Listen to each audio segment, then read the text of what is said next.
नमस्कार प्यारे बच्चों।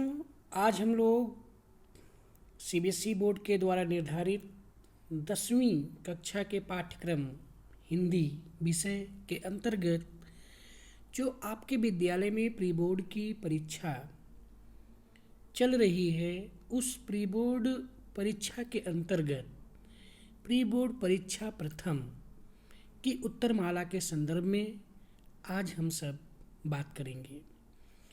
तो आपको जैसा कि पता है कि जो आपका हिंदी विषय है, उस प्रश्न पत्र में कुल 2 खंड हैं। खंड आ, जिसके अंतर्गत आपका वस्तुपरक प्रश्न यानी बहुविकल्पीय प्रश्न, और खंड बा, जिसके अंतर्गत आपके वर्णनात्मक प्रश्न पूछे जाएंगे।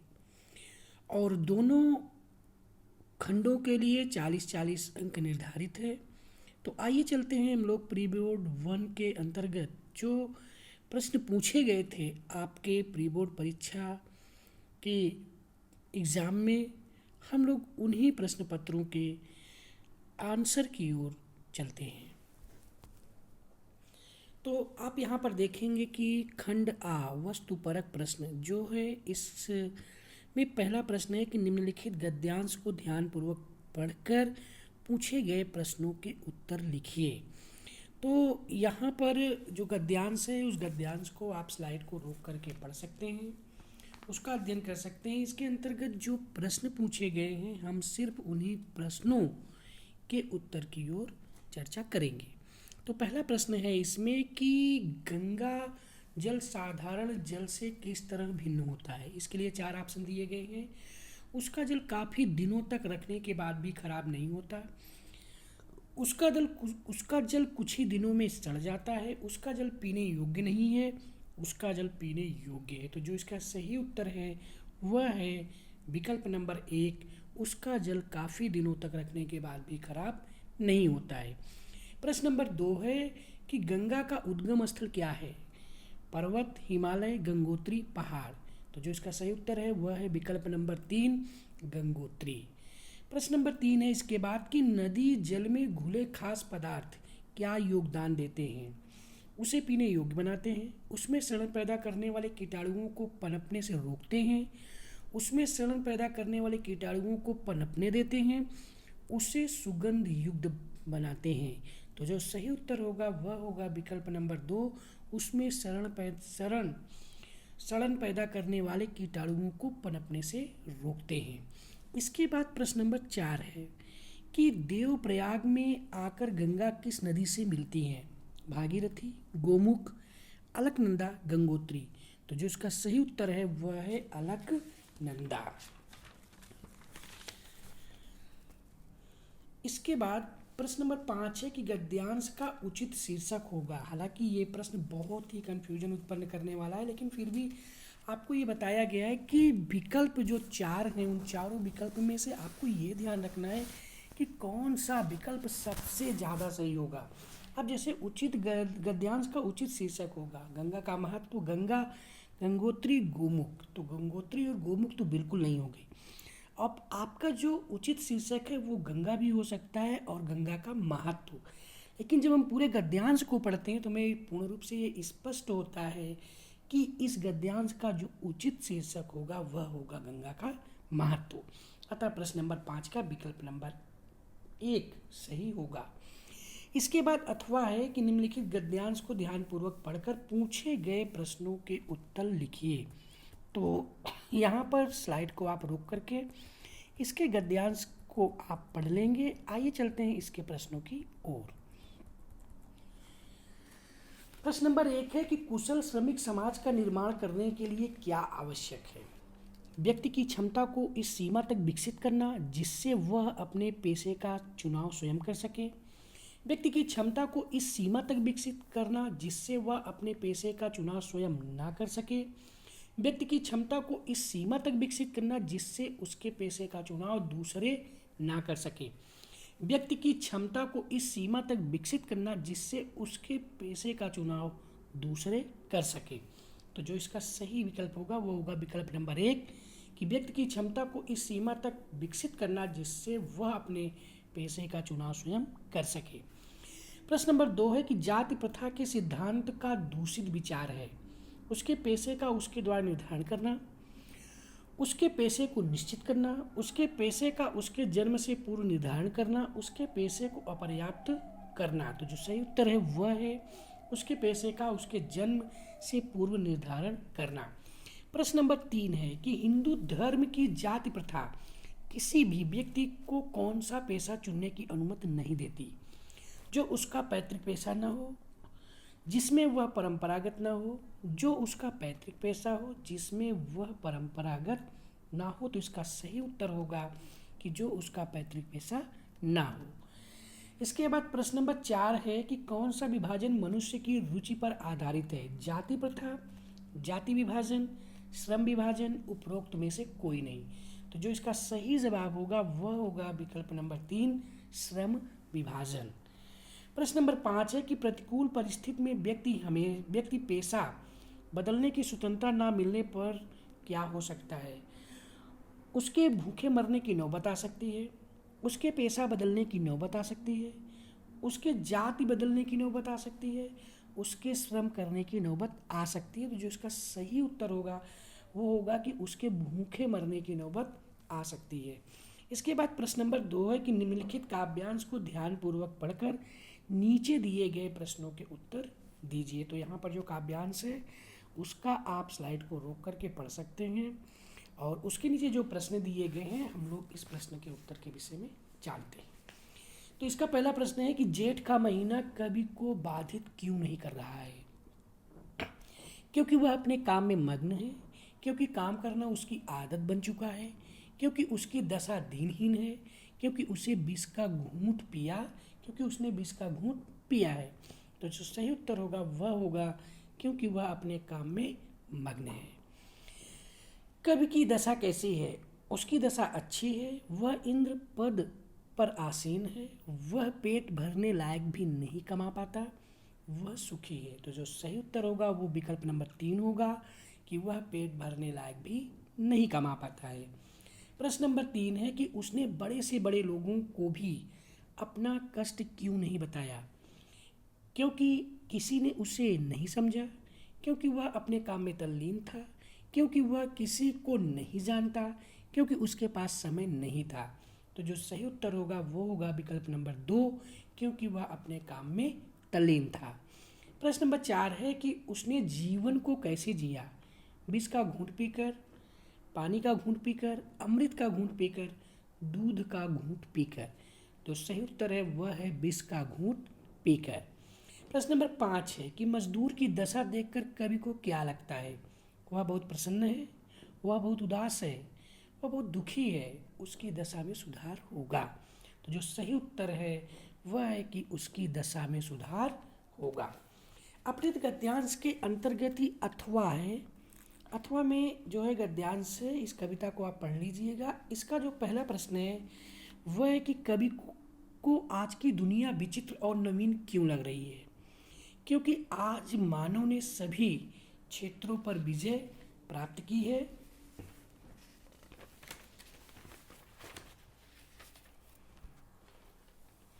क्योंकि आज मानव ने किसी क्षेत्र में विजय प्राप्त नहीं की है, क्योंकि आज मानव को कहीं रुकावट नहीं है, इनमें से कोई नहीं। तो जो सही उत्तर है वह यह है कि क्योंकि आज मानव ने सभी क्षेत्रों पर विजय प्राप्त की है, यह इसका ऑप्शन सही होगा। फिर है नेक्स्ट की है नहीं बाकी कहीं व्यवधान के माध्यम से कवि क्या कहना चाहता है? क्योंकि अब मनुष्य के सामने बहुत रुकावट है, क्योंकि अब मनुष्य के सामने कोई रुकावट नहीं है, क्योंकि अब मनुष्य का ज्ञान बढ़ गया है, क्योंकि अब मनुष्य ने प्रगति कर ली है। तो जो सही उत्तर होगा वो होगा विकल्प नंबर 2 क्योंकि अब मनुष्य के सामने कोई रुकावट नहीं है। प्रश्न नंबर 3 है कि मानव द्वारा किए गए वैज्ञानिक प्रगति के अद्भुत विकास कवि को खुशी नहीं दे रहे हैं। क्यों? क्योंकि उसने प्रकृति को बदल लिया है, क्योंकि उसके मस्तिष्क का विकास हो गया है, क्योंकि उसके जीवन मूल्यों में गिरावट आ गई है, क्योंकि उसने प्रकृति को नया कर दिया है। जो सही विकल्प है वो है विकल्प नंबर 3 क्योंकि उसने जीवन मूल्यों में गिरावट आ गई है, क्योंकि उसके जीवन मूल्यों में गिरावट आ गई है। इसके बाद अगला प्रश्न है कि पवन का ताप किसके आदेश पर चढ़ता और उतरता है? उत्तर प्रकृति के, दुनिया के, मनुष्य के, नदियों के। तो जो इसका सही उत्तर होगा वह होगा विकल्प नंबर 3, मनुष्य के।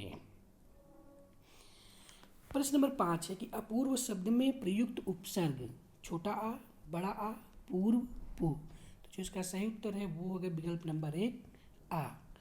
प्रश्न नंबर 3 है कि निम्नलिखित 5 प्रश्नों में से किन्हीं 4 के उत्तर दीजिए। प्रश्न नंबर 1 है कि राम बीमार होने के कारण आज रमा बीमार होने के कारण आज स्कूल नहीं गई। वाक्य का मिश्र वाक्य में परिवर्तित रूप है। चूंकि रमा बीमार है इसलिए वह स्कूल नहीं गई। रमा बीमार होने के कारण रमा स्कूल नहीं गई। रमा बीमार थी इसलिए स्कूल नहीं गई। रमा स्कूल नहीं गई क्योंकि वह बीमार थी। तो जो प्रश्न नंबर 1 है कि रमा बीमार होने के कारण आज स्कूल नहीं गई, वाक्य का मिश्र वाक्य में परिवर्तित रूप है। पहला, चूंकि रमा बीमार है इसलिए वह स्कूल नहीं गई। नंबर 2, बीमार होने के कारण रमा स्कूल नहीं गई। नंबर 3, रमा बीमार थी इसलिए स्कूल नहीं गई। नंबर 4, रमा स्कूल नहीं गई क्योंकि वह बीमार थी। तो जो इसका सही ऑप्शन होगा वो होगा विकल्प नंबर 1, चूंकि रमा बीमार है इसलिए वह स्कूल नहीं गई। ऐसा इसलिए होगा क्योंकि मिश्र वाक्य में एक प्रधान और दूसरा आश्रित उपवाक्य होता है और इस वाक्य में वह स्कूल नहीं गई यह प्रधान उपवाक्य है। इसके बाद दूसरा प्रश्न है कि मैंने एक फूल देखा जो खिल रहा था। रेखांकित उपवाक्य का भेद बताइए। विशेषण उपवाक्य, प्रधान उपवाक्य, संज्ञा उपवाक्य, क्रिया विशेषण उपवाक्य। तो इसमें यह बताया गया था कि जो, जिसे, जिससे, जिसको, इस तरह के शब्द अगर किसी भी पंक्ति में आते हैं और वहाँ पर उपवाक्य के भेद के विषय में पूछता है तो आपका जो सबसे सही उत्तर होगा वह होगा विशेषण उपवाक्य, क्योंकि जो, जिसे, जिसने, जिसको, जिनसे, जिन्होंने, ये सभी विशेषण उपवाक्य के पहचान के शब्द के अंतर्गत आते हैं। प्रश्न नंबर इसके बाद है कि जो अच्छा लेखक होता है वह अपने पाठकों की रुचि को समझता है। रचना के आधार पर उचित वाक्य भेद कीजिए। मिश्र वाक्य, सरल वाक्य, संयुक्त वाक्य, संज्ञा उपवाक्य। जो अच्छा लेखक होता है, जो, जब, जिसे, जिसने, इसमें आपका मिश्र वाक्य है और यह मिश्र वाक्य का कौन सा भेद है? विशेषण उपवाक्य भेद है। तो यहाँ पर आपका हो जाएगा मिश्र वाक्य। प्रश्न नंबर 4 है कि रचना की दृष्टि से निम्नलिखित वाक्य किस प्रकार का है? जिसकी आय अधिक है उन्हें दूसरों की सहायता करनी चाहिए। अब देखिए यहाँ पर भी आपका आ गया जिसकी, जिनकी, जिसको, जो, ये सभी शब्द जो कि विशेषण उपवाक्य हैं किसके? मिश्र वाक्य के। तो यहाँ पर जो ऑप्शन दिया है सरल वाक्य, प्रधान उपवाक्य, मिश्र वाक्य और संयुक्त वाक्य, तो जो सही उत्तर होगा वह होगा आपका क्या? मिश्र वाक्य, क्योंकि यहाँ एक प्रधान उपवाक्य है और एक आश्रित उपवाक्य है। प्रश्न नंबर 5 है कि रचना की दृष्टि से वाक्य के कितने भेद होते हैं? तो 2, 3, 4 और 1। तो जो इसका सही उत्तर होगा वह होगा कि रचना की दृष्टि से वाक्य के 3 भेद होते हैं: सरल वाक्य, संयुक्त वाक्य और मिश्र वाक्य। इसके बाद फिर प्रश्न नंबर 4 है कि जो है निम्नलिखित 5 प्रश्नों में से किन्हीं 4 प्रश्नों को उत्तर दीजिए। निम्नलिखित में से कर्मवाच्य का उचित उदाहरण होगा। मैं बैठ नहीं सकता, राम से नहीं पढ़ा जाता, पक्षी उड़ रहे हैं, बच्चे से गिलास टूट गया। तो जो इसका सही उत्तर होगा वह होगा बच्चे से गिलास टूट गया। क्यों? क्योंकि कर्मवाच्य का उचित उदाहरण यही है, क्योंकि यहाँ कर्ता के साथ से लगा हुआ है और क्रिया गिलास कर्म के अनुसार है, इसलिए यहाँ पर आपका क्या है? कर्म वाच्य है। कर्मवाच्य में होगा बच्चे से गिलास टूट गया। नेताजी द्वारा उद्घाटन किया गया वाक्य किस वाच्य का उदाहरण है? कर्मवाच्य, भाववाच्य, क्रिया का और कर्तृवाच्य। तो जो इसका सही उत्तर होगा वह होगा कि जो है यह कर्मवाच्य का उदाहरण है। यानी क्योंकि कर्ता नेताजी के साथ द्वारा लगा हुआ है और क्रिया कर्म उद्घाटन के अनुसार है। प्रश्न नंबर 3 है कि बालक पत्र लिखता है वाक्य का उचित कर्मवाच्य होगा। बालक के द्वारा पत्र लिखा जाता है, बालक ने पत्र लिखा, बालक पत्र लिखता है, बालक ने पत्र लिखा। तो जो सही उत्तर होगा वह होगा बालक के द्वारा पत्र लिखा जाता है। नेक्स्ट क्वेश्चन है फिर इसमें कि वह पैदल नहीं चल सकता। वाक्य में प्रयुक्त वाच्य है भाववाच्य, कर्मवाच्य, क्रियावाच्य या कर्तृवाच्य। तो जो इसका सही उत्तर होगा वह होगा कर्तृवाच्य, क्योंकि इस वाक्य में पैदल चलने की क्रिया वह कर्ता के अनुसार होने के कारण यहाँ पर कर्तृवाच्य होता है। जहाँ पर क्रिया कर्ता के अनुसार लगती है वहाँ पर आपका कर्तृवाच्य होता है। अगला प्रश्न है कि कर्तृवाच्य में किसकी प्रधानता होती है? कर्ता की, कर्म की, भाव की, क्रिया की। तो जो सही उत्तर है वह है कि कर्तृवाच्य में कर्ता की प्रधानता होती है। प्रश्न नंबर 5 है तुम कल कहाँ गए थे? रेखांकित पद का उचित पद परिचय होगा। व्यक्तिवाचक संज्ञा एक वचन पुल्लिंग, अन्य पुरुष वाचक सर्वनाम बहुवचन पुल्लिंग, मध्यम पुरुष वाचक सर्वनाम पुल्लिंग बहुवचन कर्ता कारक, उत्तम पुरुष वाचक सर्वनाम एक वचन। तो तुम कल कहाँ गए थे? तुम जो है यह पुरुषवाचक सर्वनाम है। पुरुषवाचक सर्वनाम के 3 भेद होते हैं, प्रथम पुरुषवाचक, मध्यम पुरुषवाचक और अन्य पुरुषवाचक। तो इसमें जो आपका है तुम यह मध्यम पुरुषवाचक सर्वनाम पुल्लिंग बहुवचन और कर्ता कारक है। तो ऑप्शन नंबर आपका तीसरा सही होगा। शाबाश, तुमने बहुत अच्छा काम किया। रेखांकित पद के लिए उचित पद परिचय चुनिए। विस्मयादि बोधक, संबंध बोधक, समुच्चय बोधक और क्रिया विशेषण। यहाँ पर शाबाश शब्द के बाद संबोधन का चिन्ह लगा हुआ है जो कि संबोधन कारक में भी लगता है और विस्मयादि बोधक अव्यय में भी लगता है। इसलिए इस चिन्ह से हमें यह स्पष्ट रूप से पता चलता है कि इसमें विस्मयादि बोधक अव्यय का प्रयोग किया गया है, क्योंकि हर्ष के कारण यहाँ विस्मय उत्पन्न हो रहा है। तीसरा प्रश्न है कि वह पेड़ के नीचे बैठा है। रेखांकित पद का उचित पद परिचय होगा। क्रिया विशेषण, विस्मयादि बोधक, समुच्चय बोधक, संबंध बोधक। तो जो सही उत्तर है वह होगा संबंध बोधक। मैं यह दुख नहीं सह सकता। रेखांकित पद के लिए उचित पद परिचय होगा। व्यक्तिवाचक संज्ञा, समूहवाचक संज्ञा, द्रव्यवाचक संज्ञा, भाववाचक संज्ञा। तो जो सही उत्तर है मैं यह दुख नहीं सह सकता, यह भाववाचक संज्ञा है। इसके बाद फिर रचना काम कर रही है। रेखांकित पद के लिए उचित परिचय होगा। समूहवाचक संज्ञा, द्रव्यवाचक संज्ञा, जातिवाचक संज्ञा, व्यक्तिवाचक संज्ञा।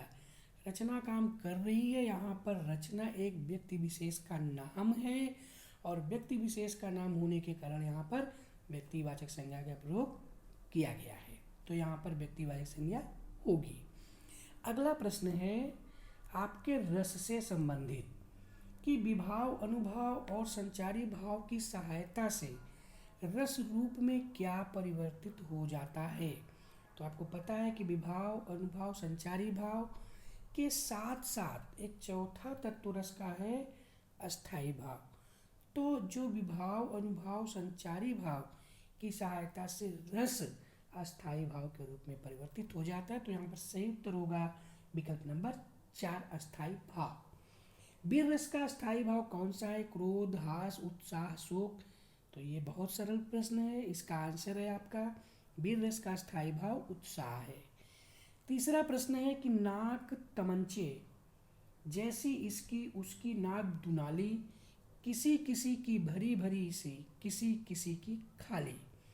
पंक्तियों में प्रयुक्त रस और अस्थायी भाव बताइए। करुण रस शोक, श्रृंगार रस रति, हास्य रस हास, वीर रस उत्साह। जो सही उत्तर है वो है विकल्प नंबर 3, हास्य रस, जिसका स्थायी भाव हास्य है। रौद्र रस का स्थायी भाव है भय उत्साह रति क्रोध। सही उत्तर है आपका क्रोध। क्रोध जो है वो रौद्र रस का स्थायी भाव है। क्रोध की अधिकता होने के कारण रौद्र रस का अस्थायी भाव क्रोध होता है।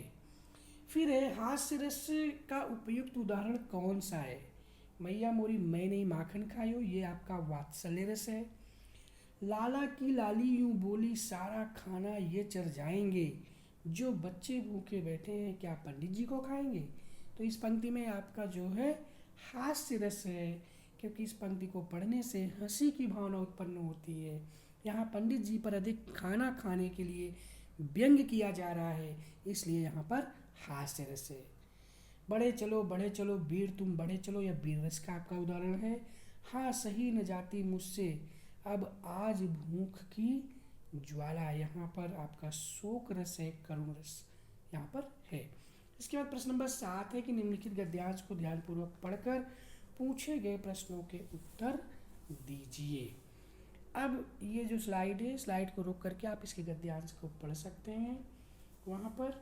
आइए हम लोग चलते हैं इसके अंतर्गत जो प्रश्न पूछे हैं उस प्रश्न के विकल्प का उत्तर पढ़ने के लिए। कि पान वाले के लिए क्या बात मज़ेदार थी। पत्थर का चश्मा, कांच का चश्मा, मूर्ति पर चश्मा ना होना। तो जो सही उत्तर है वो है मूर्ति पर चश्मा ना होना। हवलदार साहब की दृष्टि में कस्बे का अध्यापक बेचारा क्यों था। क्योंकि वह मूर्ति पर चश्मा नहीं लगा पाया था, क्योंकि उसने मूर्ति अच्छी नहीं बनाई गई थी, क्योंकि उसने पत्थर का चश्मा बनाया था, क्योंकि चश्मा टूट गया था। तो सही उत्तर है वह है क्योंकि वह मूर्ति पर चश्मा नहीं लगा पाया था। प्रश्न नंबर 3 है कि हवलदार साहब ने नेताजी की प्रतिमा पर चश्मा न होने का क्या कारण नहीं बताया। बारीकी के चक्कर में चश्मा टूट जाना, कांच का चश्मा, पत्थर का चश्मा बनाना, मूर्ति का अच्छा नहीं होना। तो जो सही उत्तर है वह है मूर्ति का अच्छा नहीं होना। अगला है कि मूर्ति किसने बनाई थी। हवलदार साहब ने, अध्यापक ने, पान वाले ने, बच्चे ने। तो आपको जो सही आंसर है वो है अध्यापक ने। मूर्तिकार जो अध्यापक थे कला विषय के, उन्होंने जो है बनाई थी। इसके बाद है कि हवलदार साहब के लिए चश्मे वाली बात कैसी थी। मज़ेदार, चकित और द्रवित, हंसने वाली, दुखी करने वाली। सही उत्तर है इसका कि चकित और द्रवित करने वाली। निम्नलिखित प्रश्नों के उत्तर सही विकल्प चुनकर लिखिए। चश्मे वाले को पागल कहने में पान वाले की उसके प्रति कौन सी भावना का पता लगता है। सम्मान की, प्रशंसा की, श्रद्धा की, उपेक्षा की। तो जो सही उत्तर है वह है उपेक्षा की। चश्मे वाले के प्रति पान वाले के मन में उपेक्षा के भाव थे, इसलिए उसने उसे पागल कह करके उसका उपहास भी बनाया था। मानवीय करुणा की दिव्य चमक का प्रयोग किन के लिए किया गया है। मनु भंडारी, बाल गोविंद भगत, फादर कामिल बुल्के, कैप्टन चश्मे वाला। सही उत्तर है फादर कामिल बुल्के। इसके बाद तीसरा प्रश्न है कि सन्यासी बनते हुए फादर कामिल बुल्के ने क्या शर्त रखी। कर्मभूमि के रूप में भारत को चुनने की, हिंदी का प्रचार प्रसार करने की, अपने परिवार व मित्रों को न छोड़ने की, जन्मभूमि न छोड़ने की। तो सही उत्तर है वह है कर्मभूमि के रूप में भारत को चुनने की। सन्यासी बनते हुए फादर ने भारत को अपनी कर्मभूमि के रूप में चुना। इसके बाद दूसरा प्रश्न है कि निम्नलिखित काव्यांशों को ध्यानपूर्वक पढ़कर आधारित प्रश्नों के उत्तर दीजिए। तो काव्यांश को आप स्लाइड में पढ़ लेंगे। इसके नीचे जो प्रश्न है उस प्रश्नों पर हम लोग चर्चा करते हैं। कुमड़ बतिया का प्रयोग किसने किया है। परशुराम ने, लक्ष्मण ने, कौशिक ने, राम ने। यहाँ कुमड़बतिया को नाई जे तर्जनी देख डर जाई।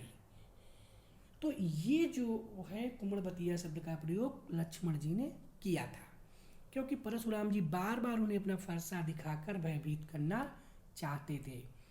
इसके बाद है लक्ष्मण के हंसने का क्या कारण है। परशुराम को देखकर धनुष टूटने से बिना किसी कारण के, परशुराम की गर्व भरी बात सुनकर।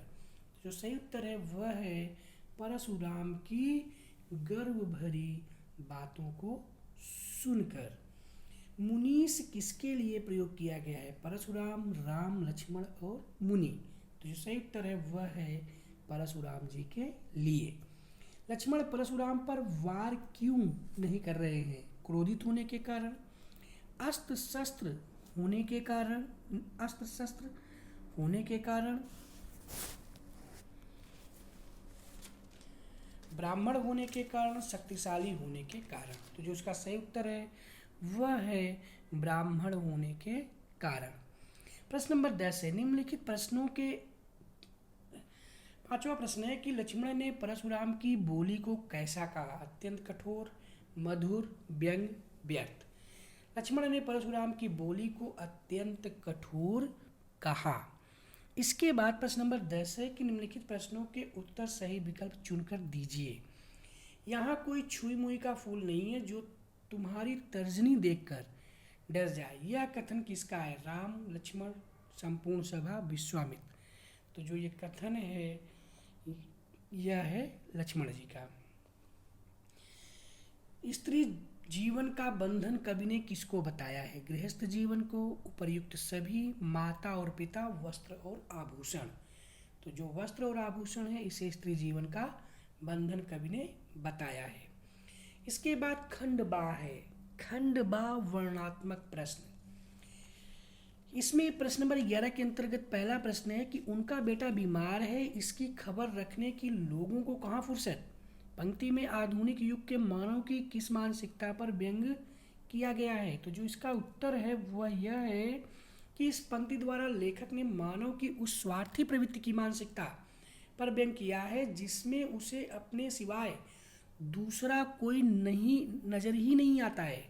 वर्तमान समय में व्यक्ति अपने क्रियाकलापों में इतना व्यस्त हो गया है कि दूसरे के बारे में सोचने का उसके पास वक्त भी नहीं है। इस प्रकार की प्रवृत्ति मनुष्य की संवेदनहीनता की परिचायक है। प्रश्न नंबर 2 है कि लखनवी अंदाज पाठ के नवाब साहब पतनशील सामंती वर्ग के जीते जागते उदाहरण है। टिप्पणी लिखिए। इसका उत्तर यह है कि लखनवी अंदाज पाठ के नवाब साहब पतनशील सामंती वर्ग के जीते जागते उदाहरण हैं। वास्तविकता से बेखबर, बनावटी जीवन शैली जीने वाले नवाब साहब ने ट्रेन में लेखक की संगति के प्रति कोई उत्साह नहीं दिखाया। खानदानी रईस बनने का अभिनय करते हुए खीरा खाने में भी वे नजाकत दिखाते हैं और उसे सूंघने मात्र से पेट भरने की झूठी तुष्टि करते हैं, झूठा दिखावा करते हैं। प्रश्न नंबर 3 है कि पान वाला एक हंसोड़ स्वभाव का व्यक्ति है परंतु उसके हृदय में संवेदना भी है। इस कथन पर अपने विचार व्यक्त कीजिए। उत्तर है इसका कि पान वाला एक हंसोड़ स्वभाव वाला व्यक्ति है परंतु उसका हृदय संवेदनशील भी है। हालदार साहब ने जब मूर्ति की आंखों पर चश्मा नहीं देखा तो उन्होंने पान वाले से पूछा तो उसने उदास होकर के अपनी आंखों के आंसू को पोंछते हुए बताया कि साहब कैप्टन मर गया। पान वाला गंभीर बात को भी हंसकर बताता था पर कैप्टन की मृत्यु पर दुख प्रकट करना उसकी संवेदनशीलता का उदाहरण है। नेक्स्ट क्वेश्चन है इसमें कि फादर बुल्के को भारतीय संस्कृति का अभिन्न अंग किस आधार पर कहा गया है। तो इसका उत्तर है कि फादर बुल्के भारतीय संस्कृति में पूरी तरह रच बस गए थे। अपने देश का नाम पूछने पर वह भारत को ही अपना देश बताते थे। यहाँ आकर उन्होंने धर्माचार की पढ़ाई की और कोलकाता से बीए और इलाहाबाद से एमए की उपाधि प्राप्त की। साथ ही प्रयाग विश्वविद्यालय से रामकथा उत्पत्ति और विकास विषय पर शोध प्रबंध तैयार किया। वे हिंदी और संस्कृत के विभागाध्यक्ष रहे। जहाँ हिंदी भाषी हिंदी की उपेक्षा करते थे वहीं उन्हें हिंदी से विशेष लगाव था और उसे राष्ट्रभाषा के रूप में देखना चाहते थे, जिससे सिद्ध होता है कि फादर बुल्के भारतीय संस्कृति के एक अभिन्न अंग थे। प्रश्न नंबर 4 है इसके बाद, लड़की होना पर लड़की जैसी दिखाई मत देना। यानी प्रश्न नंबर 12 के अंतर्गत आता है कि निम्नलिखित प्रश्नों के उत्तर दीजिए, जिसमें पहला प्रश्न है कि लड़की होना पर लड़की जैसे दिखाई मत देना का क्या भाव है। उत्तर है कि लड़की के समान कोमल भावनाओं और गुणों को ग्रहण करना, लेकिन कमजोरी मत अपनाना। लज्जा और कोमलता को कोई अनुचित ना समझे। लड़कियां वास्तव में सरल स्वभाव की भोली भाली और समाज के बारे में इतना उनको ज्ञान नहीं होता है। तो माँ उनसे यही कहना चाहती है कि मेरी प्रिय बेटी, आप लड़की हो पर लड़की जैसी दिखाई मत देना, क्योंकि समाज में जो भोले भाले इंसान होते हैं उनको लोग हर समय प्रताड़ित करते रहते हैं। आपको समझदार होना है और समझदारी से काम लेना है। आप लड़की हो तो लड़के जैसे कोमल स्वभाव के ही नहीं रहना, आपको अपने स्वभाव में कठोरता लेकर आनी है, तभी आप ससुराल में अच्छे से रह पाओगे। इसके बाद जो दूसरा प्रश्न है कि कवि ने उत्साह कविता बादलों को क्यों संबोधित की है। इसका जो उत्तर है वह यह है कि कवि ने उत्साह कविता बादलों को इसलिए संबोधित की है क्योंकि बादल निराला का प्रिय विषय है। जहाँ कविता में बादल एक ओर प्यास से पीड़ित लोगों की प्यास बुझाने वाला है, वहीं दूसरी ओर उसे नवीन कल्पना और नवांकुर के लिए विप्लव और क्रांति चेतना को संभव करने वाला भी माना है। अगला प्रश्न है कि धनुष टूटने के बाद परशुराम ने फरसे की तरफ देखकर लक्ष्मण को ना मारने का क्या तर्क दिया। उत्तर है इसका कि धनुष टूटने पर परशुराम ने लक्ष्मण को ना मारने का तर्क दिया कि वह उसे बालक समझ कर के अभी तक छोड़ा हुआ है। परशुराम ने अपने फरसे की प्रशंसा की कि वह सहस्त्र बाहु की भुजाओं को काट देने वाला और गर्भ के बच्चों का नाश करने वाला है। वह छोटे बड़े को भी परवाह नहीं करता।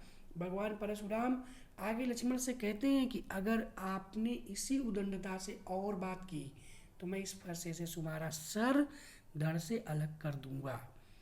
इसके बाद है प्रश्न कि निम्नलिखित प्रश्नों में से किन्हीं दो प्रश्नों के उत्तर 40 से 50 यानी 50 से 60 शब्दों में लिखिए। पहला प्रश्न है कि सांप का भय तथा माँ की गोद में सर्प की घटना को माता का अंचल पाठ के आधार पर अपने शब्दों में व्यक्त कीजिए। इसका उत्तर ये इस तरह से है कि लेखक और उसके साथी मकई के खेत में दौड़ पड़े। वहाँ खेल के दौरान सब चूहों के बिल में पानी उलीचने लगे। उनमें से जब चूहे बाहर निकल कर आते तो उन्हें बड़ा ही मज़ा आता। ऐसे ही एक बिल में से अचानक सांप निकल आया। सब बच्चे रोते चिल्लाते गिरते पड़ते बेतहाशा भागे। कोई औंधा गिरा, कोई चित, किसी का सिर फूटा, किसी की दांत, सारी देह लहूलुहान हो गई। पैरों के तलवे कांटों से छिलनी हो गए। लेखक लहूलुहान बदहवास होकर दौड़ा हुआ आया और घर में घुस गया। बाबूजी बरामदे में हुक्का घुड़क रहे थे। उन्होंने पुकारा, किंतु लेखक सीधा माँ की गोद में जा छिपा। माँ उस समय चावल साफ कर रही थी। अपने काम को उन्होंने वहीं छोड़ दिया। बच्चे को कांपता देखकर माँ का दिल भर आया और वे रोने लगी। उनके अंग दबाते हुए वो चूमने लगी और उसे प्यार करते हुए उससे डरने का कारण पूछने लगी। उन्होंने झटपट हल्दी पीसकर गांव पर लगाई। सारे घर में कोहराम मच गया। लेखक धीमे धीमे स्वर में सा सा सा ही कह पाता था, यानी सांप बोलना चाहता था लेकिन वो सा ही बोल पाता था। सारा शरीर थर थर काँप रहा था। आंखें चाहकर भी नहीं खुलती थी।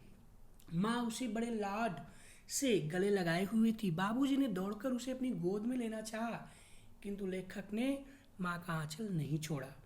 दूसरा प्रश्न है कि और देखते ही देखते नई दिल्ली की काया पलट होने लगी। नई दिल्ली की काया पलट के लिए क्या क्या प्रयत्न किए गए। उत्तर, नई दिल्ली की काया पलट करने के लिए निम्नलिखित प्रयास किए गए। नंबर 1, सभी मुख्य इमारतों की मरम्मत की गई होगी तथा उन्हें रंगा जा रहा होगा। नंबर 2, सड़कों को पानी से धोया जा रहा होगा। नंबर 3, वहाँ रोशनी की व्यवस्था की गई होगी। नंबर 4, रास्तों पर दोनों देशों के झंडे लगाए गए होंगे। नंबर 6, गरीबों को सड़कों के किनारे से हटाया गया होगा। नंबर 7, दर्शनीय स्थानों की सजावट की गई होगी। नंबर 8, सभी सरकारी भवनों को रंगा गया होगा। नंबर 9, कहीं कोई त्रुटि न रह जाए इस पर विशेष ध्यान दिया गया होगा। नंबर 10, रानी की सुरक्षा के कड़े प्रबंध किए गए होंगे। नंबर 11, मुख्य मार्गों के किनारे पेड़ों की कटाई छटाई की गई होगी। जगह जगह स्वागत द्वार बनाए गए होंगे।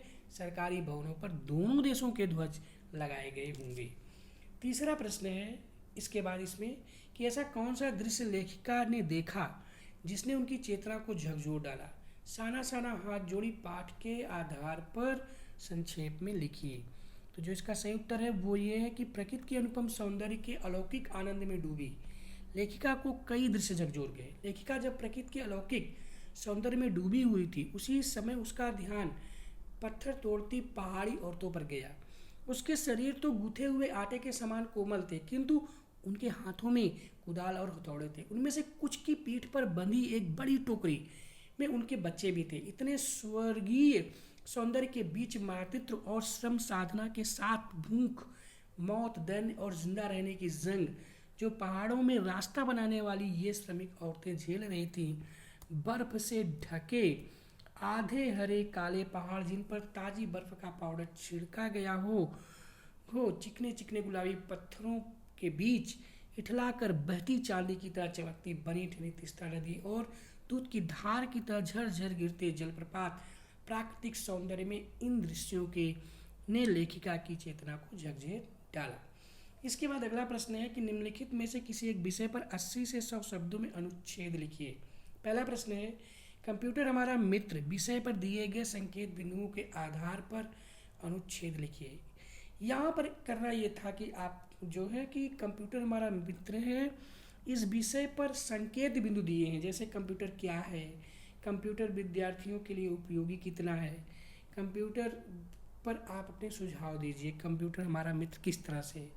आपको इस पर जो है एक अनुच्छेद लिखना था जो कि 80 से 100 शब्दों के बीच में। लेकिन आप में से अधिकतर विद्यार्थियों ने ये किया है कि जो संकेत बिंदु दिया है उसी संकेत बिंदु को पॉइंट में, मतलब उसे पॉइंट करके जो क्या है उसके बाद उसको विस्तार किया है, फिर विद्यार्थियों के लिए उपयोग क्या है, फिर सुझाव क्या है, ये चीज़ें आपको नहीं लिखनी है। अनुच्छेद सदियों, आप स्मरण रखिएगा इस बात को कि अनुच्छेद सदियों पैराग्राफ में लिखा जाता है, ना कि पॉइंट्स दे करके लिखा जाता है। अगर आप संकेत बिंदुओं को हेडिंग डाल करके उसका विस्तार करेंगे तो वह एक प्रकार से निबंध के रूप में परिवर्तित हो जाता है, फिर आपको वो नंबर मिलना जो चाहिए वो नहीं मिल पाता है। इसलिए आपको ये बात ध्यान रखना है कि जैसे कंप्यूटर हमारा मित्र, प्लास्टिक की दुनिया, स्वास्थ्य की रक्षा, ये सारे जो अनुच्छेद के विषय दिए गए हैं इनके नीचे जो संकेत बिंदु दिए हैं उन संकेत बिंदुओं के आधार पर आपको पैराग्राफ वाइज एक पैराग्राफ में आपको अपने जो है अनुच्छेद को लिखना है। अनुच्छेद लिखते समय आप इसके पैराग्राफ को चेंज कर सकते हैं। जैसे 3 संकेत बिंदु है तो तीनों संकेत बिंदुओं को आप 3 पैराग्राफ में लिख सकते हैं, लेकिन ध्यान ये देना है कि जो संकेत बिंदु है उन संकेत बिंदुओं को हेडिंग डाल करके आपको नहीं लिखना है, नहीं तो वो फिर आपका बन जाता है निबंध का एक रूप। इसके बाद फिर आपका पत्र लेखन है। पत्र लेखन के अंतर्गत आपका जो है वो है अपनी गलत आदतों का पश्चाताप करते हुए अपनी माताजी को पत्र लिखिए और उन्हें आश्वासन दीजिए कि फिर ऐसा नहीं होगा। इसके लिए आपको पत्र लिखना है। पत्र लिखते समय आपको सारी बातें बताई गई हैं कि सबसे पहले चूंकि माताजी के लिए है तो यह एक अनौपचारिक पत्र है जिसमें आप लिखेंगे सबसे पहले अपना एड्रेस, रिठोड़ा नई दिल्ली 24 मार्च 2020, आदरणीय माताजी चरण कमल स्पर्श। कल 24 दिसंबर की शाम मैं बाजार गया था। वहाँ एक दुकान पर काउंटर पर किसी का सुंदर पेन देखकर मेरा मन ललचा गया और आपको पता है कि पेन इकट्ठा करने का मुझे कितना शौक है, इसलिए मैंने बिना कुछ सोचे समझे उसे उठा लिया। यद्यपि मैं सिर्फ उसे अपने हाथों में देखना चाहता था। वहाँ बहुत भीड़ थी और पेन ना पाकर दुकानदार ने शोर मचा दिया और लोग मुझे देख रहे थे क्योंकि मैं उस पेन को देखने में अत्यंत व्यस्त था। मुझे बड़ी शर्मिंदगी हुई और इससे पूरे परिवार का नाम बदनाम हुआ। मुझे खेद है कि मुझे ऐसा नहीं करना चाहिए था। इसके बाद आप पैराग्राफ चेंज करेंगे, फिर आप नीचे लिखेंगे कि अतः आपसे क्षमा याचना करता हूँ। मैं आपको विश्वास दिलाता हूँ कि भविष्य में ऐसी गलती दोबारा नहीं होगी। फिर आप नीचे लिखेंगे आपका आज्ञाकारी बेटा दिनेश या काखा गा या XYZ। इसके बाद जो आपका दूसरा प्रश्न है अथवा में, वो प्रश्न ये है कि विद्यालय में 10वीं और 12वीं कक्षा के अच्छे परिणामों पर प्रधानाचार्य को पत्र लिखकर सुझाव दे कि उन्हें और अच्छा कैसे बनाया जा सकता है। तो जो इसका प्रश्न है वो जो है वो ये है, इसको आप ऐसे लिखेंगे क्योंकि ये एक औपचारिक पत्र है। सेवा में श्रीमान प्रधानाचार्य महोदय, दिल्ली पब्लिक स्कूल सिकोहाबाद फिरोजाबाद विषय 10वीं और 12वीं परीक्षा के अच्छे परिणाम के संदर्भ में आपको एक बात ये भी ध्यान रखनी है कि जब भी आप औपचारिक और अनौपचारिक पत्र लिखेंगे तो जो अनौपचारिक पत्र होता है उसमें कभी भी विषय नहीं लिखा जाता है, आपको इस बात को ध्यान रखना है। लेकिन जो औपचारिक पत्र होता है उसमें विषय आपको देना पड़ता है। तो विषय लिखेंगे, फिर आप लिखेंगे मान्यवर, फिर पर जो है आप लिखेंगे सविनय निवेदन है कि हमारा विद्यालय दिल्ली के सर्वश्रेष्ठ विद्यालयों में गिना जाता है। शिक्षा के क्षेत्र में प्रसिद्ध होते हुए भी विद्यालय में उत्तम शिक्षा प्रदान करने की कोई भी वातावरण नहीं है। शिक्षा को बढ़ावा देने के लिए हमारे विद्यालय के कर्मठ योग्य परिश्रमी शिक्षकों का होना आवश्यक है और महत्वपूर्ण विषयों के तो अध्यापक ही नहीं है, जिससे शिक्षा प्रणाली अच्छी व्यवस्थित और सुचारू रूप से संचालित नहीं हो पा रही है। 10वीं व 12वीं कक्षा के परिणाम अच्छे लाने के लिए छात्रों और अध्यापकों में पूर्ण रूप से उदासीनता का भाव है। यदि आप अतिरिक्त कक्षाओं की व्यवस्था कुशल अध्यापकों के निर्देशन में कर सकें तथा बच्चों को शिक्षा के प्रति मार्गदर्शन कर सकें तो अति कृपा होगी। बेहतर परीक्षा परिणाम के लिए कुछ सख्त कदम उठाने की भी आवश्यकता है। विद्यार्थियों की शिक्षा पर विशेष ध्यान दिया जाए जिससे क्षेत्र के विद्यार्थियों और विद्यालय का नाम रोशन हो सके। उम्मीद है कि आप इस समस्या का समाधान अवश्य करेंगे। धन्यवाद। भवदीय रमेश यादव, दिनांक 24 दिसंबर 2020। इस तरह से आपको जो है इसे लिखना है। इसके बाद जो आपका अगला प्रश्न आता है वो ये है कि आप एक पब्लिशर हैं, आपसे पुस्तकों के प्रचार प्रसार हेतु 20 से 24 साल तक के युवकों की आवश्यकता है जो ट्रेवलिंग में रुचि रखते हैं। इस हेतु एक विज्ञापन का रूप तैयार कीजिए। आपको बताया गया था कि विज्ञापन में आपको चित्र भी बनाना है। चित्र आपको जो है कलर पेंसिल से बनाना है और जो उसमें लिखेंगे आप वो आपको पेन से लिखना है, नीली पेन से। बहुत से बच्चे क्या करते हैं कि वो जब विज्ञापन लेखन लिखते हैं तो वो पेंसिल से चित्र भी बनाते हैं और पेंसिल से विज्ञापन को भी लिख देते हैं, जबकि ये तरीका बिल्कुल गलत है। आपको पेन से लिखना है अच्छी तरह से। लिखते समय आपको अपना phone number, email ID, address, निर्देश और कुछ आकर्षित करने वाले शब्दों का प्रयोग करना है। उसके साथ साथ आपको कलर पेंसिल से चित्र भी बनाना है। तो इस बात को आपका ध्यान रखना है। जैसे चौधरी प्रकाशन, आवश्यकता है 15 मेहनती और उत्साही युवकों की, आयु 20 से 25 वर्ष, योग्यता स्नातक या समकक्ष। पुस्तक का प्रचार करने हेतु यात्रा करने की अनिवार्य शर्त, वेतन योग्यता अनुसार यात्रा के दैनिक भत्ता अलग से देय होगा। संपर्क करें 20 से 28 दिसंबर 2020 प्रातः 10 बजे से 11 बजे के बीच संपूर्ण आवश्यक दस्तावेजों के साथ। पता फिरोजाबाद, उत्तर प्रदेश। इसके बाद फिर आपका ईमेल आईडी होगा, फिर आपका फ़ोन नंबर होगा। इस तरह से आपको आकर्षक इस पर बनाना है। तो इस चीज़ का ध्यान रखना है। फिर इसके बाद आपका संदेश लेखन आता है कि अपने पुत्र के जन्मदिन की शुभकामना देते हुए 30 से 40 शब्दों में संदेश लेखन लिखिए। संदेश लेखन में आपको जो है ऊपर हेडिंग डालना है संदेश लेखन, फिर आप इसमें चित्र भी बना सकते हैं बनाना चाहें तो, और अच्छे से शब्दों का आप इसमें पंक्तियों का प्रयोग कर सकते हैं कि जन्मदिन की शुभकामनाएं, तुम जियो हजारों साल, साल के दिनों 50,000, दिनांक 25 दिसंबर 2020, प्रिय पुत्र रमेश, आपको जन्मदिन की हार्दिक शुभकामनाएं। आप दीर्घायु हों, स्वस्थ रहें और जीवन में निरंतर उन्नति के मार्ग पर अग्रसर रहें, यही मेरी ईश्वर से प्रार्थना है। ढेर सारे प्यार के साथ, तुम्हारी माँ।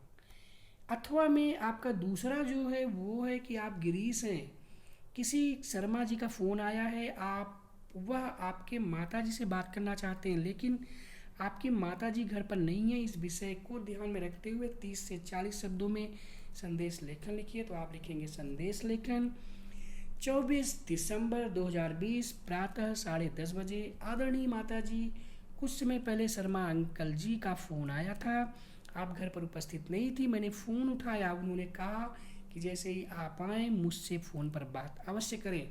हाँ, उन्होंने ये भी कहा कि आपके ईमेल पर कुछ संदेश हैं, उसे अवश्य पढ़ लें। तो इस तरह से जो आप लिखते हैं ये आपका संदेश लेखन के अंतर्गत आता है। और इस तरह से आपके सामने इस पूरे जो प्रश्न पत्र है इस पर चर्चा की गई कि प्री बोर्ड के एग्ज़ाम में किस तरह से प्रश्न पूछे गए थे, उनके क्या उत्तर होने चाहिए, और इस तरह से आपने इसे ध्यान से पढ़ा। आप इस प्रश्न पत्र को कम से कम 1-2 बार सुन लेंगे तो आपको बहुत सारी जानकारी आपके सीबीएसई बोर्ड क्लास 10th की परीक्षा में बहुत ज़्यादा उपयोगी और सहायता के लिए कारगर सिद्ध होगा। इन्हीं शुभकामनाओं के साथ बहुत बहुत धन्यवाद आप लोगों का। उज्जवल भविष्य के लिए आपको बहुत सारी शुभकामनाएं और बधाई। जय भारत, जय हिंदी, धन्यवाद।